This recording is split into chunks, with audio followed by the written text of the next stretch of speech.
Hello friends, I am Shraddha Sheke from KK Wagh Institute of Engineering. I welcome you all in our video lecture series on the course Digital Circuits.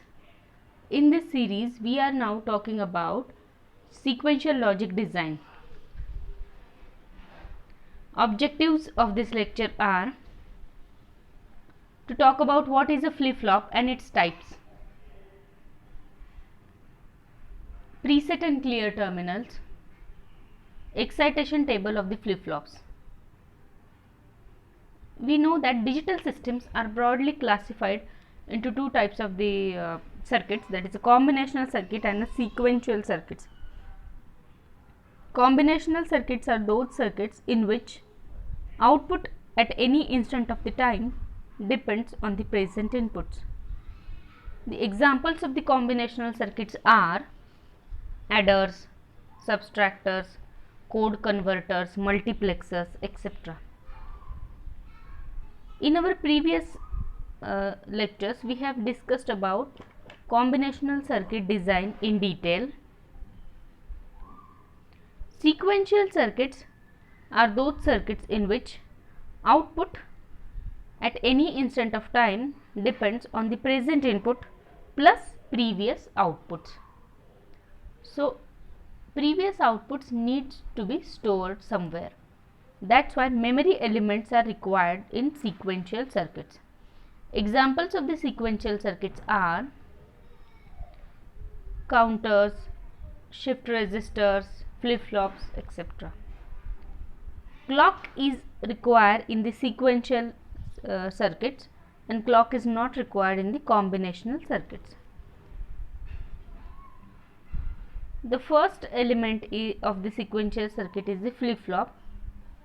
So, what are the flip-flops and its types? So, basically, flip-flop is a 1-bit memory cell. It is also a bistable memory element. What is meaning of bistable? There are two stable states. It can be either a set or reset. 1-bit memory cell means a flip-flop can store 1 bit at a time. So, one flip-flop is able to store 1 bit at a time. So, let us imagine this is a flip-flop. It can either store 0 or it can either store 1. So, one flip-flop is storing 1 at a time, 1 bit, and these are two stable state or two possibilities. That's why it is also called as bistable memory element. So, 7, if I want to store the 7 bits, I will require the 7 flip-flop. If I want to store the decimal number 12, then first is convert the decimal number 12 into binary. So, in order to represent that in binary, we require 4 bits, and that's why 4 flip-flops are required. If I want to store the octal number 73, then I will require 6 flip-flops because we need to convert that octal number into its equivalent binary number. FFH is one hexadecimal number. In order to store that, we require 8 flip-flops. Types of the flip-flops. 4 main types are the SR flip-flop, JK flip-flop, D flip-flop and T flip-flop. Let us discuss them in detail. To start with, let us talk about bistable memory element. This slide explains the concept of latching or locking. We know that latch is nothing but lock. Two inverters are connected. They are connected in such a manner that output Q of first inverter is given to the input of the second inverter, and so on. The output of the second inverter is again given to the input of the first inverter, and the output Q and Q dash. Now, if you observe that, if let us assume that Q is 0, so that 0 is given to the input of the second inverter and its output will be 1, and that 1 will be applied to the input of the first inverter and that output will be 0. So, obviously, we will get Q as 0 and Q bar as 1. let us assume the second condition in which Q is 1, then that Q is given to the input of the second inverter and its output, that is Q dash, will become 0, and that 0 is applied to the input of the first inverter and its output will become 1. So this is how the inversion is taking place, or we can say a flip-flop is storing either 0 or 1, or you can say the bit is latched or it is locked, right? The same diagram can also be implemented by using NAND or NOR. Just by shorting the two inputs together of a NAND gate, it will act as an inverter, and same for a NOR gate. Basic SR latch. Observe the diagram over here.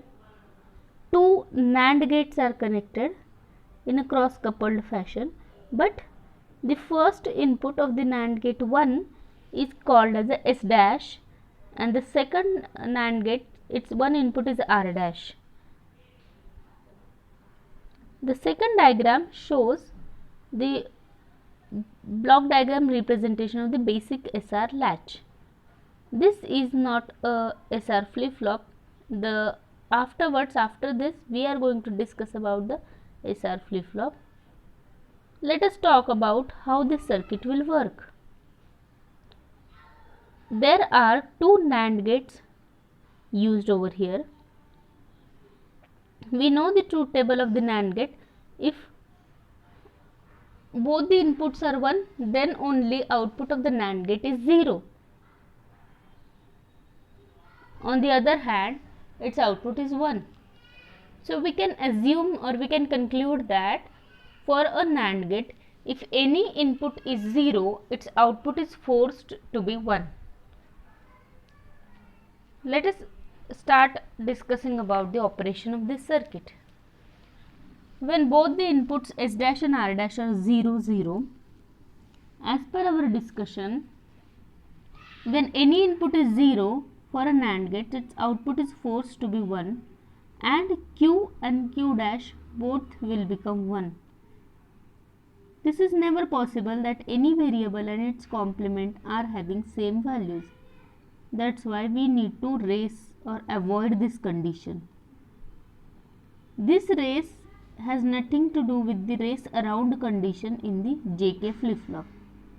That condition we will discuss afterwards.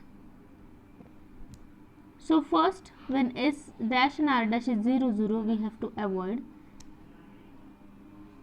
For 0, 1, as per our discussion, when S dash is 0, its output Q will be forced to be 1. In the truth table, I have written Qn and Qn plus 1. So it should be actually Qn and Qn dash. Instead of Qn plus 1, it should be Qn dash.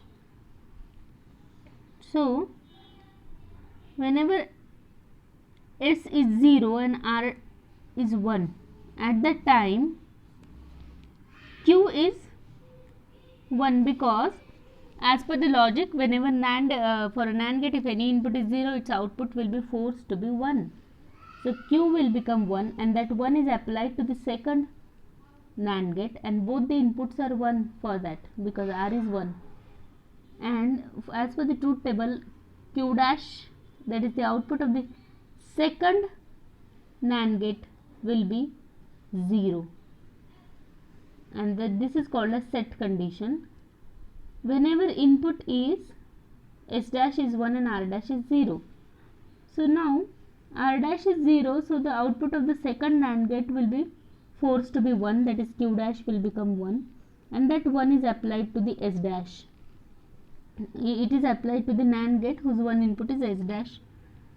So S dash is 1, Q dash is also 1, so NAND gate 1, its output will become 0, and that is called as reset condition. And whenever both are 1, 1, if S is 1 and R is 1, at that time we have to assume some condition of the output Q and Q dash.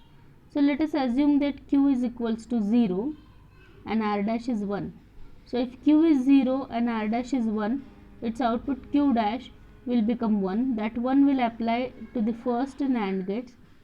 S dash is 1, Q dash is 1, so obviously Q will become 0. So we have assumed value of Q as 0, and after the one complete, we can say, tracing of the circuit, your Q next state Q is also same, that is 0. So there is no change in the output. Same thing will appear if you assume the value of Q as 1. I am talking about the last condition, S dash R dash as 1 1, and I am assuming the value of Q as 1. So that 1 for the NAND gate 2, R dash is 1, Q is 1, so output Q dash will become 0, and that 0 will be applied to the NAND gate first. So S dash is 1 and Q dash is 0, so the output will become 1. So Q I have assumed as 1, and after for the next clock pulse also it is 1. That's why we can say there is no change. So remember, this is a basic SR latch, and next we will discuss the SR flip flop. Sometimes in some textbooks you can observe the diagram, S dash and R dash over here, and the output of the first NAND gate is Q dash and output of the second NAND gate is Q. In that situation, the output cases for the 0 1, when S is 0 R is 1, and for when S is 1 and R is 0 will reverse. Now, what is a triggering? Basically, a flip flop requires a triggering, or we can say a clock pulse. The state of a latch or the flip flop is switched by a change of the control input. So along with the inputs, there is one more input called as a control input, or we can call it as a clock signal. So clock is a perfect square, or the square waveform with the 50% duty cycle, and based on the triggering there are broadly two types, that is level triggered and the age triggered flip flops. So level trigger means what? The output will change, or output will respond to the levels of the clock. Again, that is subclassified into two types, positive level triggered and the negative level triggered. So positive level triggered flip flops will respond to only positive levels of the clock, and the negative level triggers will respond to the low levels of the clock. Then next is a age triggered circuit. So a positive age triggered circuit will respond to only the rising edges of the clock, and the negative age triggered circuit will respond to the falling edges of the clock. Then there are two concepts, latch and the flip flop. So we can say the latch is a level triggered flip flop, and flip flop is a age triggered circuit. So this is the difference, otherwise almost all the things are same. SR latch with the enable. Let us talk about this. If you observe the diagram carefully, the diagram is same as that of the basic SR latch which we have discussed in the last slide, plus two more NAND gates are connected, and the one input of the NAND gate 1 we can say is S, and its output is given to the S dash. NAND gate 2 we can say the one input is called as R, and its output is given as R dash. The two inputs of the NAND gate 1 and 2 are joined together and called as enable. So observe this. Let us take enable as 1 all the time, so we can say it is a positive age triggered flip flop, positive level triggered flip flop, or positive level triggered latch.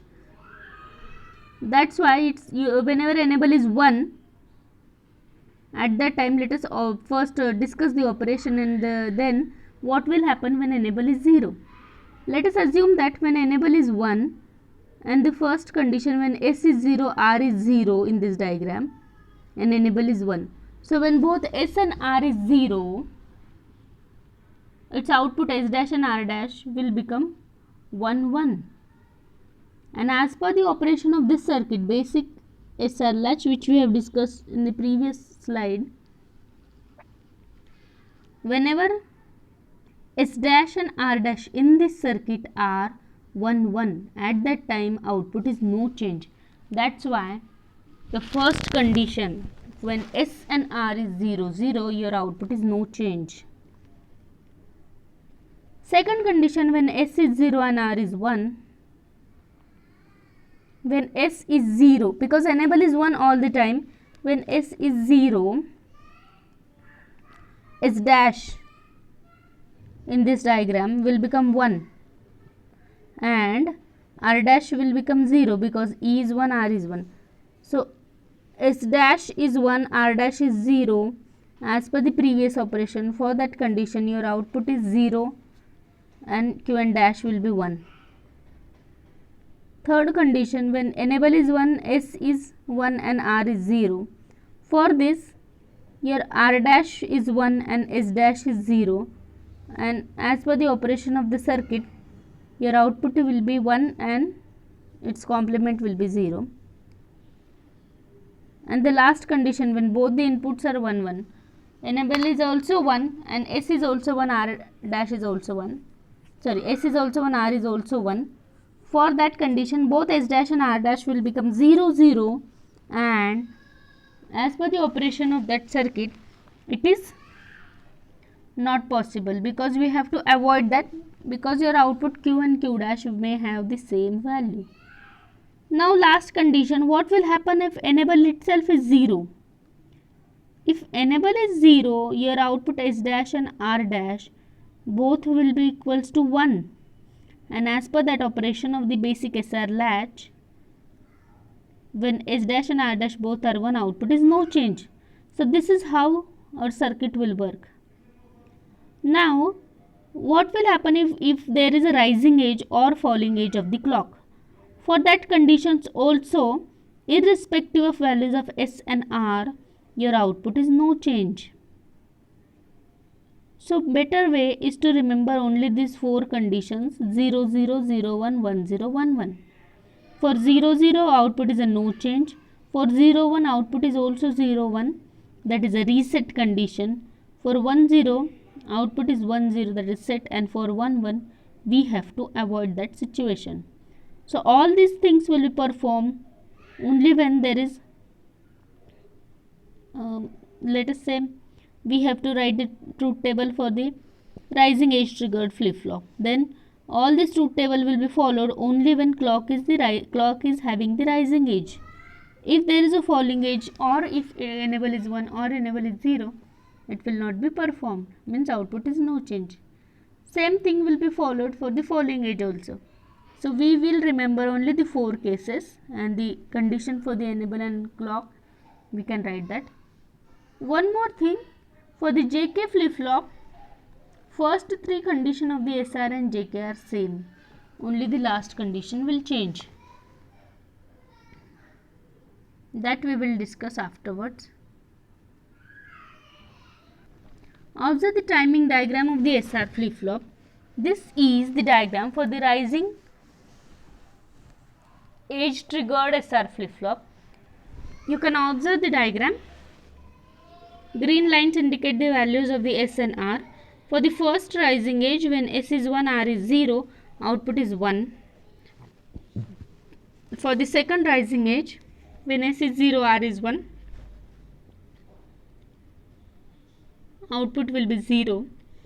And when both are 0 0, output is no change. That's why for the third rising edge it is 0.